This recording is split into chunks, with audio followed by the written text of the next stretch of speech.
Donc on va continuer notre étude. Nous en sommes à Hébreux chapitre 6 et les versets 4 à 12. Nous nous étions arrêtés au verset 3 du chapitre 6. Donc on va commencer par lire ces versets. Hébreux 6, verset 4. Car il est impossible que ceux qui ont été une fois éclairés, qui ont goûté le don céleste, qui ont eu part au Saint-Esprit, qui ont goûté la bonne parole de Dieu et les puissances du siècle à venir, et qui sont tombés, soient encore renouvelés et amenés à la repentance, puisqu'ils crucifient pour leur part le Fils de Dieu et l'exposent à l'ignominie. Lorsqu'une terre abreuvée par la pluie qui tombe souvent sur elle produit une herbe utile à ceux pour qui elle est cultivée, elle participe à la bénédiction de Dieu. Mais si elle produit des épines et des chardons, elle est réprouvée et près d'être maudite, et on finit par y mettre le feu. Quoique nous parlions ainsi, bien-aimés, nous attendons pour ce qui vous concerne des choses meilleures et favorables au salut. Car Dieu n'est pas injuste pour oublier votre travail et l'amour que vous avez montré pour son nom, ayant rendu et rendant encore des services aux saints. Nous désirons que chacun de vous montre le même zèle pour conserver jusqu'à la fin une pleine espérance, en sorte que vous ne vous relâchiez point et que vous imitiez ceux qui, par la foi et la persévérance, héritent des promesses. Donc on avait vu la semaine dernière que l'auteur s'adresse ici à des personnes qui étaient devenues lents à comprendre, qui avaient, on peut dire qu'ils étaient paresseux des oreilles, ils n'avaient pas assimilé la nourriture de base, le lait spirituel et pur de la parole de Dieu, qu'ils avaient pourtant entendu. Et l'auteur de l'épître les prévient. Et il va revenir sur, vous vous souvenez, sur les bases de la vraie foi, à savoir la conversion à Dieu, donc par la repentance, par la foi, la doctrine des baptêmes, l'imposition des mains, la résurrection, le jugement dernier. Et il dit, ben, maintenant, voilà, il est temps de tendre vers ce qui est parfait, d'avancer. Et le problème, c'est que certains de ces croyants hébraïques n'étaient pas réellement devenus chrétiens. Ils avaient cru, ils croyaient en Yahvé, bien sûr, mais ils ne croyaient pas encore en Jésus le Messie, et donc ils n'étaient pas réellement chrétiens. Pourquoi ? Parce qu'ils ne l'avaient pas voulu, tout simplement. Dieu parle, Dieu expose, Dieu présente, il touche, il interpelle, il convainc l'homme par son esprit, par sa parole, mais l'homme reste devant un choix. Il faut qu'il use de son libre arbitre et qu'il réponde à l'appel que Dieu lui donne. Et l'auteur nous parle ici de personnes s'étant approchées du salut, mais ne l'ayant pas réellement accepté, reçu. Et c'est ce qu'il dit au verset 4 à 6. Si nous lisons 4 à 6, car il est impossible que ceux qui ont été une fois éclairés, qui ont goûté le don céleste, qui ont eu part au Saint-Esprit, qui ont goûté la bonne parole de Dieu et les puissances du siècle à venir, et qui sont tombés, soient encore renouvelés et amenés à la repentance, puisqu'ils crucifient pour leur part le Fils de Dieu et l'exposent à l'ignominie. Et il y a 4 expressions qui sont données dans ces versets, des expressions qui décrivent ce qui s'était passé pour certains de ces Hébreux à qui il écrit, et l'auteur ne les dit pas au hasard, il ne dit pas cela au hasard, mais en fait il est en train de décrire certains des auditeurs. Et quelles sont ces expressions ? Donc 4 expressions. Il parle d'être éclairé, d'avoir goûté le don céleste, d'avoir part au Saint-Esprit, d'avoir goûté la bonne parole de Dieu et les puissances du siècle à venir. Donc ça, c'était ce qui s'était passé pour certains de ces Hébreux. Ils avaient été éclairés par Dieu, ils avaient goûté, puisque quand le Saint-Esprit agit sur une personne, on le sait, il nous parle. Et ils avaient goûté cette puissance qui vient de Dieu. Ils avaient entendu la bonne parole, ils avaient goûté à cette parole divine, aux puissances du siècle à venir, comme il dit, mais ils n'ont pas mangé complètement le repas. C'est comme si quelqu'un qui goûte, c'est au tout début, et puis non, j'en veux pas. Et c'était ce qui s'était passé. Ils avaient goûté, mais ils n'avaient pas pleinement reçu, en fait, la vie éternelle, et ils sont tombés. C'est la chute. Et l'auteur est clair, il dit que pour eux, plus de possibilités de renouvellement, d'un retour à la repentance, puisqu'ils crucifient pour leur part le Fils de Dieu et l'exposent à l'ignominie. C'est comme s'ils disent, mais le sacrifice de Christ n'est pas pour moi, et il n'est pas utile pour moi, je n'en ai pas besoin. Donc c'est mépriser en fait l'œuvre de Dieu et ce que Dieu a fait en donnant son Fils par amour pour nous. Et c'est un rejet finalement de Jésus-Christ et de la mort de Jésus-Christ. Et ce passage des Écritures a été toujours sujet à discussion par beaucoup de théologiens, de pasteurs, de personnes qui réfléchissent, même de chrétiens. On se pose des questions, on lit ce passage. C'est très troublant parce que la condamnation, elle est tellement sévère. Des personnes qui s'approchent si près de la vérité, comment est-il possible d'avoir part au Saint-Esprit et en même temps d'être réprouvé? Est-ce que ça sous-entendait qu'on pouvait perdre le salut? Est-ce que des personnes auraient été sauvées et puis après elles ne sont plus sauvées? Alors là, quand on avance dans cette voie-là, on se retrouve avec des contradictions dans les Écritures. Parce que la parole de Dieu, dans de nombreux passages, nous parle d'une assurance du salut, de la vie éternelle, qui est quelque chose que, quand on le possède, c'est définitif. Et soit on le possède et c'est pour toujours, soit eh bien, on ne le possède pas du tout, en fait. Et dans ce chapitre, tantôt c'est une condamnation sévère, tantôt c'est une exhortation pleine de douceur. Il y a les deux.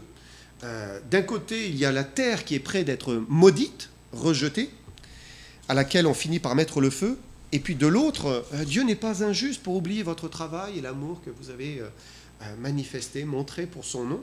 C'est parce que parmi ces Hébreux, eh bien, il y avait plusieurs types de personnes. Et on peut penser qu'il y avait au moins 3 types de personnes à qui s'adresse cette lettre. Il y avait ceux qui avaient manifesté les fruits d'une réelle conversion. Ça y est, ils étaient à Jésus-Christ, ils étaient sauvés. Ensuite, il y avait ceux qui étaient tentés de revenir au judaïsme, en fait. Ils se sont approchés et puis en même temps, ils balançaient, en fait. Ils étaient assis entre 2 chaises. Et puis, enfin, il y avait ceux qui avaient fini par rejeter, en fait, Jésus-Christ, le salut en Jésus-Christ, et puis ils retournaient pleinement à leur judaïsme. Donc ils avaient goûté à la vérité, mais ils avaient recraché le morceau de la bouche, si je peux dire. Et ceux-là avaient eu une connaissance de l'évangile, de la bonne nouvelle. Ils avaient compris qui était Jésus-Christ, ce qu'il avait fait pour eux. Mais même s'ils avaient au départ reçu, peut-être avec plaisir, au départ on écoute, on est intéressé, on reçoit les prophètes, les évangélistes, ceux qui annoncent Jésus-Christ, mais finalement ils avaient repoussé, et puis ils étaient pleinement revenus à la loi de Moïse, à la pratique de la loi de Moïse. Et c'est pour cela que l'auteur porte un verdict qui est très sévère, verset 4, puisqu'il dit « Car il est impossible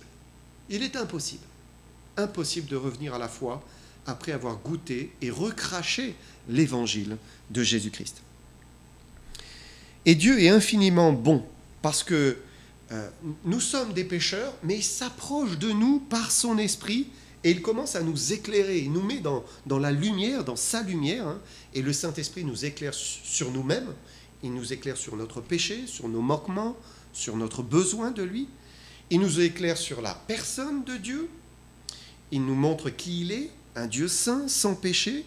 Il nous permet de goûter le don céleste, Jésus-Christ, le pain de vie, parce qu'il va parler à notre cœur par le Saint-Esprit. On va entendre la parole de Dieu et ça va nous toucher. Il va finalement nourrir notre esprit, notre âme, par son esprit.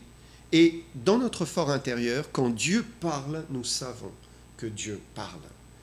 L'homme le sait au fond de lui-même. Mais si après cela, il repousse, il rejette, il tombe, c'est-à-dire qu'il se détourne volontairement de l'évangile qu'il a entendu, alors en connaissance de cause, il a bien compris, mais il ne veut pas, il refuse, alors il est impossible qu'il soit renouvelé et amené à la repentance. Ceux qui font ce genre de choses sont appelés des apostats. Donc on trouve ce terme dans la Bible, parce que après avoir entendu la vérité, après s'être mêlés aux chrétiens, avoir fait une profession de foi, ils finissent par se détourner et abandonner la foi. Un apostat, ça signifie abandon. Apostat vient du mot qui signifie abandon, apostasie. C'est l'abandon de la vraie foi. On se détourne de la vraie foi et on crucifie ainsi le Fils de Dieu, on le rejette, on l'expose à l'ignominie. Et ce rejet eh bien, met une personne sous une condamnation sans appel. C'est terminé. Alors attention, il faut faire une différence entre quelqu'un qui résiste à l'appel de Dieu, hein, et puis, ici, un apostat. Et on sait qu'il arrive que Dieu appelle et réappelle, et encore, hein, tout au long d'une vie, parfois, hein, il appelle à multiples reprises, et la personne résiste, elle repousse, et le Seigneur vient frapper encore et encore et encore à son cœur. Hein. Mais là, il ne s'agit pas de cela. Là, il s'agit de quelqu'un qui ne résiste pas au Seigneur. Il est allé vers le Seigneur, hein. Il a écouté, il a reçu, il a goûté, et puis il a recraché. Il rejette. Et là, là c'est la fin. Là, c'est fini. Il n'y a pas d'autre salut, hein, que Jésus-Christ. C'est le seul. Et donc, il faut faire une différence entre celui qui dit non, hein, mais qui n'a pas encore tout saisi, tout compris, et puis quelqu'un qui rejette après s'être approché vraiment et avoir goûté à la vérité. Une telle personne n'est jamais née de nouveau. Elle a certes goûté, mais elle ne s'est pas approprié la vie éternelle, n'a pas réellement donné sa vie à Dieu. Hein. Et là, la condamnation est sans appel. Verset 7, hein. Lorsqu'une terre abreuvée par la pluie qui tombe souvent sur elle produit une herbe utile à ceux pour qui elle est cultivée, elle participe à la bénédiction de Dieu. Mais si elle produit des épines et des chardons, elle est réprouvée et près d'être maudite. Et on finit par y mettre le feu. Quand vous prenez l'eau dans la Bible, c'est toujours une image du Saint-Esprit. Hein. Dieu fait tomber sa pluie, ses fraîches ondées sur les hommes. Donc l'Esprit vient éclairer les hommes. Hein. Il agit dans les cœurs, il touche, il parle par la parole de Dieu. Mais comme une pluie qui tombe souvent, eh bien, on attend d'elle qu'elle produise, hein, qu'il y ait de l'herbe, qu'il y ait quelque chose qui sorte. Hein. De la même manière, Dieu donne son esprit, il fait couler, hein, pleuvoir son esprit sur une personne. Donc la personne entend la vérité, mais elle doit ensuite produire des fruits agréables à Dieu. Hein. C'est la conséquence logique. Hein. Elle doit naître de nouveau, hein, et se mettre à servir Dieu. Et si une terre abreuvée souvent par la parole de Dieu, un cœur qui goûte au Saint-Esprit, à l'influence du Saint-Esprit, mais qui finalement ne produit rien, même retourne à sa vieille religion, on va dire dans le cas ici, hein, à ses vieilles pratiques erronées, hein, à la tradition des hommes, si elle reprend des habitudes religieuses dans le but d'essayer de mériter le salut, alors Dieu dit, mais c'est fini, quoi. Si elle rejette la grâce, hein, alors c'est fini. Elle est près d'être maudite, on finit par y mettre le feu. Donc goûter à l'évangile, au don céleste, Jésus-Christ, avancer dans cette voie et finir par rejeter cette voie, eh bien c'est se condamner soi-même à la perdition. Et regardez, il prend un virage, verset 9, il dit « Quoique nous parlions ainsi, bien-aimés, nous attendons pour ce qui vous concerne des choses meilleures et favorables au salut. » Et certains s'étaient détournés de Christ, ils avaient rejeté Christ comme Seigneur et Sauveur, mais ce n'était pas le cas de tous, hein, de tous ces Hébreux. Il y avait aussi des frères ou des personnes en passe de devenir frères. Et dans la fin du chapitre, l'auteur va donc aussi encourager, exhorter les frères à persévérer dans la foi, ou exhorter ceux qui avançaient, hein, dans cette voie à aller plus loin, hein, parce qu'il est notoire que beaucoup parmi eux avaient un bon témoignage. Beaucoup étaient aussi bouillants pour le Seigneur. Ils vivaient pour lui de tout leur cœur. C'est pour cela qu'il dit, verset 10, il dit « Car Dieu n'est pas injuste pour oublier votre travail et l'amour que vous avez montré pour son nom, ayant rendu et rendant encore des services aux saints. » Et là, ces chrétiens, eh bien, ce n'est pas une terre stérile près d'être maudite, mais ils étaient vraiment utiles eh bien, à ceux pour qui elle est cultivée. Ils étaient utiles à Dieu et ils avaient prouvé leur amour pour Dieu en rendant de multiples services aux saints, parce que l'amour que nous avons pour Dieu, eh bien, elle doit se traduire par des œuvres, par quelque chose de concret, des actions. Celui qui aime Dieu, il n'aime pas seulement en parole et avec la langue, hein, dit Jacques, mais en action et en vérité. Et aimer Dieu, eh bien, c'est donc faire du bien, rendre des services aux saints. Et c'est une manière de montrer que l'on a de l'amour pour son nom. Alors Dieu dit, il n'est pas injuste. Il n'est pas injuste envers celui qui a prouvé son amour pour son nom de cette manière. Et il est bon de savoir que Dieu n'est jamais injuste pour oublier notre travail et notre amour pour lui. Et c'est vraiment encourageant de savoir cela, d'entendre cela. C'est encourageant quand on a peiné longtemps, quand on a fourni des efforts, quand on s'est donné du mal par obéissance pour le Seigneur, quand on n'a pas regardé à la dépense, au sacrifice. C'est encourageant de voir que Dieu n'oublie rien. Il n'est pas injuste. Dans un camp chrétien, donc le camp arc-en-ciel, il y a dans la cuisine ce verset. Voilà, Dieu n'est pas injuste pour oublier votre travail. Et c'est vrai que dans un camp notamment, la cuisine, travailler derrière, faire les repas et tout déposer sur la table, eh bien ça peut être ingrat, un travail qu'on ne voit pas forcément. Un repas est mangé si rapidement. Mais Dieu n'est pas injuste. Dieu n'est pas injuste. Pour celui qui a l'impression de faire beaucoup et que personne ne voit ce qu'il fait, eh bien ce verset est vraiment un encouragement. Dieu le sait, Dieu voit tout. Il n'est pas injuste. Jésus a dit lui-même que le plus grand, ce n'est pas celui qui est à table, c'est celui qui sert. Et c'est à celui-là, c'est celui-là qui recevra le plus que celui qui est à table. Et dans le ciel, sûrement, on sera étonné de voir certains qu'on ne pensait pas être élevés bien plus haut que, nous, on l'aurait fait, mais on ne connaît pas les cœurs, on ne connaît pas tout ce qui se passe dans le secret. Et Dieu n'est pas injuste. Un exemple que Jésus donne, c'est Matthieu 6,6. Vous vous souvenez de ce verset ?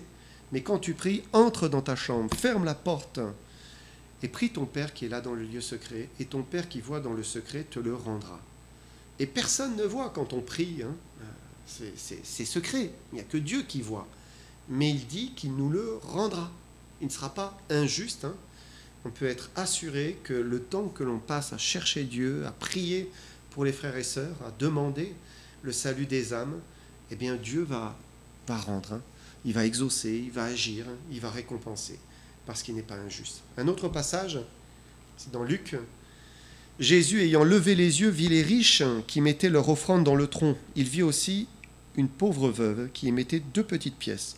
Et il dit, je vous le dis en vérité, cette pauvre veuve a mis plus que tous les autres, car c'est de leur superflu que tous ceux-là ont mis des offrandes dans le tronc. Mais elle a mis de son nécessaire, tout ce qu'elle avait pour vivre. Et on voit ici ce qu'est un vrai sacrifice, ce qui coûte réellement. Il y a des sacrifices, c'est bien, mais ce n'en est pas réellement. Ça semble être quelque chose d'important peut-être aux yeux des hommes, mais Dieu sait ce qui est un sacrifice. Et cette pauvre veuve l'aimait plus que tout, plus que tous les riches qui donnaient de leur superflu. Et Dieu voit nos vrais sacrifices. Et il n'est pas injuste. Il n'est pas injuste. Il ne tient pas pour rien celui qui donne de tout son cœur avec sincérité. Et celui qui agit ainsi, eh bien, il prouve son amour pour Dieu par des services rendus aux saints. Il montre qu'il a la vraie foi, que sa foi n'est pas morte, mais que c'est celle qui produit des œuvres. Ensuite, si on avance, versets 11 et 12, « Nous désirons que chacun de vous montre le même zèle pour conserver jusqu'à la fin une pleine espérance, en sorte que vous ne vous relâchiez point, et que vous imitiez ceux qui, par la foi et la persévérance, héritent des promesses. » Et après avoir mis en garde sur la condamnation qui était sur certains qui s'étaient détournés, après avoir loué d'autres, il donne maintenant un encouragement à persévérer. Parce que si certains s'étaient complètement détournés en apostasiant, il y en avait d'autres qui étaient hésitants, balançants entre le judaïsme et la foi en Christ. Et il ne s'agit pas de manifester simplement les prémices de la foi en Christ et de se détourner, mais il faut persévérer dans la foi, et c'est ce que encourage l'auteur ici. Il faut avancer, croire, se donner pleinement à Jésus-Christ. Et il est certain que pour rencontrer Dieu, pour le trouver, pour le connaître, pour devenir son enfant, il faut une certaine persévérance. Et on ne parle pas ici des œuvres. Dieu ne nous demande pas de faire quelque chose pour être sauvé. Il nous demande de croire, simplement de croire. Mais pour parvenir à cette foi, il faut une certaine persévérance. Et finalement, c'était ce que l'auteur de l'Épître reprochait à ces Hébreux, qui avaient goûté la parole de Dieu peut-être, mais qui n'avaient pas persévéré. Jésus a dit, « Car quiconque demande, reçoit. Celui qui cherche, trouve. Et l'on ouvre à celui qui frappe. » C'est une promesse, c'est certain. Si on demande, on va recevoir. Si on cherche, on va trouver. Si on frappe, il nous ouvrira. Mais Jésus dit aussi, et je vous montre un autre verset, Matthieu 11, verset 12, « Depuis le temps de Jean-Baptiste jusqu'à présent, le royaume des cieux est forcé. Et ce sont les violents qui s'en emparent. » C'est un verset très fort. On se dit, mais pourquoi parler de la violence pour entrer dans le royaume des cieux? Mais ce n'est pas une violence vis-à-vis des autres, c'est une violence vis-à-vis de soi-même. Il faut se faire violence à soi-même. Il faut le désirer, il faut persévérer, il faut le chercher. Désirer vraiment connaître Dieu. Eh bien, celui qui le veut, il va le trouver. C'est par la foi et la persévérance que l'on hérite des promesses. Et sans persévérance, on ne va jamais très loin. On n'avance pas. Jésus a raconté une parabole, Matthieu 13, vous vous souvenez, ce semeur qui sortit pour semer. Une partie de sa semence tomba dans les endroits pierreux. Et Jésus dit que le terrain pierreux, c'est celui qui entend la parole de Dieu, qui le reçoit aussitôt avec joie dans son cœur. Il est touché, il manifeste un vif intérêt, un enthousiasme pour l'évangile, mais il n'a pas de racine en lui-même. S'il croit, c'est pour un temps, et dès que survient une tribulation, une persécution, à cause de la parole, il y trouve une occasion de chute. Pas de persévérance, en fait. On ne persévère pas dans la voie du Seigneur. Et la persévérance n'est pas une condition au salut. Mais la persévérance est une preuve que le salut est bien réel. Celui qui persévère peut dire, oui, c'est une évidence. Il a accepté Jésus-Christ. On peut être sûr qu'il aime Dieu et son Fils Jésus-Christ. Mais l'exhortation à la foi et à la persévérance a un but bien précis ici dans notre texte. L'auteur souhaite que ses lecteurs s'emparent des promesses de Dieu. Il dit que c'est par la foi et la persévérance que l'on hérite des promesses, de toutes les promesses de Dieu. Et alors il va nous donner une parole, versets 13 à 18. « Lorsque Dieu fit la promesse à Abraham, ne pouvant jurer par un plus grand que lui, il jura par lui-même et dit « Certainement, je te bénirai et je multiplierai ta postérité. » Et c'est ainsi qu'Abraham, ayant persévéré, obtint ce qui lui avait été promis. Et là, c'est une promesse qu'il nous faut souligner. « Certainement, je te bénirai et je multiplierai ta postérité. » Donc c'est Dieu qui s'engage par une promesse qu'il fait. Il avait résolu de bénir Israël et sa postérité. Et le texte hébreu est plus fort encore que ce que nous laisse paraître la traduction, puisqu'il est répété 2 fois le verbe bénir, 2 fois le verbe multiplier. Autrement dit, je te bénirai, mais c'est ce qui s'appelle vraiment bénir. Et je vais te multiplier, mais alors te multiplier. Alors, quand il y a une répétition comme cela, ça montre combien c'est grand et combien c'est vrai. Et en citant ce texte, l'auteur nous rappelle que Dieu veut nous combler de bénédictions divines. Et c'est pour tous ceux qui croient comme Abraham le croyant. Parce que la promesse, elle n'était pas seulement pour Abraham et seulement pour les croyants d'il y a 2 millénaires, mais elle est aussi pour nous, parce que nous sommes aussi la postérité d'Abraham. Tous ceux qui croient sont la postérité d'Abraham. Et Dieu se plaît à bénir ses enfants qui croient en lui. Je te bénirai, je te multiplierai. Et c'est aussi pour nous. Bien sûr, il n'est pas question d'avoir une postérité comme Abraham, mais c'est la promesse de la bénédiction. Tout le sujet de l'épître, et l'auteur nous décrit le salut comme étant la bénédiction au travers de Jésus-Christ. Il est notre bénédiction. Et oui, Dieu veut bénir, ce qui s'appelle bénir celui qui croit en son Fils. Et c'est incroyable que Dieu mette son propre nom en jeu, puisqu'il jure par lui-même. Alors il faut dire, le texte le dit, on jure en général par quelqu'un de plus grand que nous. Mais lui, il n'y a personne au-dessus de lui. Alors, eh bien, il va prêter serment, jurer par lui-même. Et c'est merveilleux parce qu'il nous fait une promesse. Il donne une promesse. Mais déjà une promesse, mais ça suffit.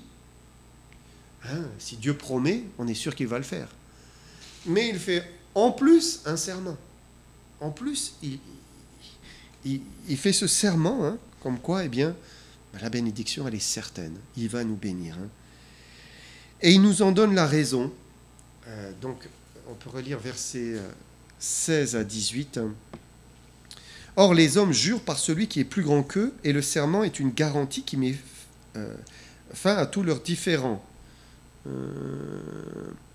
C'est pourquoi Dieu, voulant montrer avec plus d'évidence aux héritiers de la promesse l'immuabilité de sa résolution, donc, et les héritiers de la promesse, c'est nous, hein, ceux qui ont foi, hein, comme la foi d'Abraham, Dieu intervint par un serment afin que par deux choses immuables, dans lesquelles il est impossible que Dieu mente, nous trouvions un puissant encouragement, nous dont le seul refuge a été de saisir l'espérance qui nous était proposée. Et si Dieu a fait un serment, eh bien c'est pour stimuler notre foi, hein, et pour que nous croyions. Mais voilà, on peut être sûr, certain. Il a décidé de nous bénir, il nous le promet, il va nous bénir. Dieu ne se parjurera pas.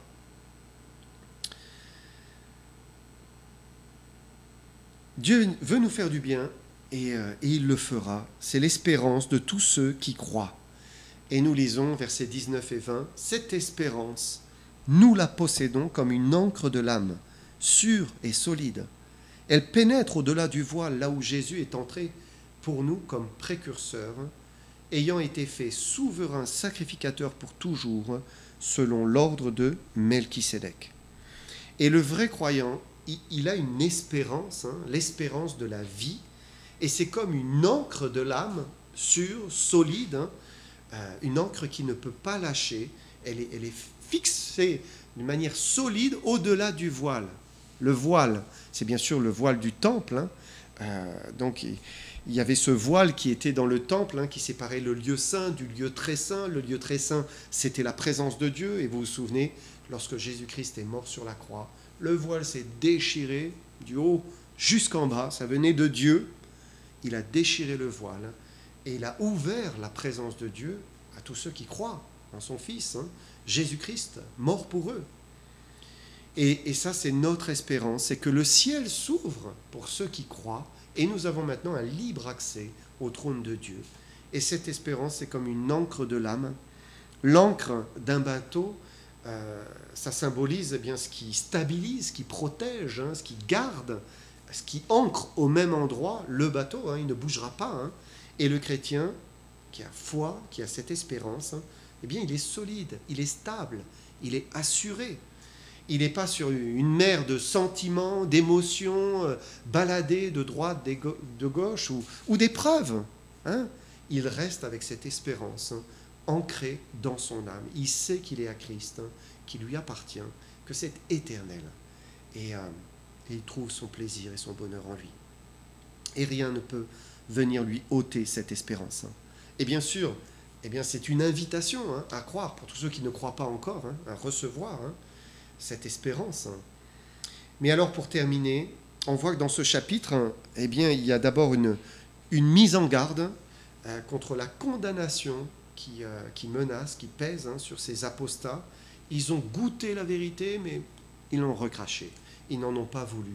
Et ils ont crucifié le Fils de Dieu une deuxième fois. Hein.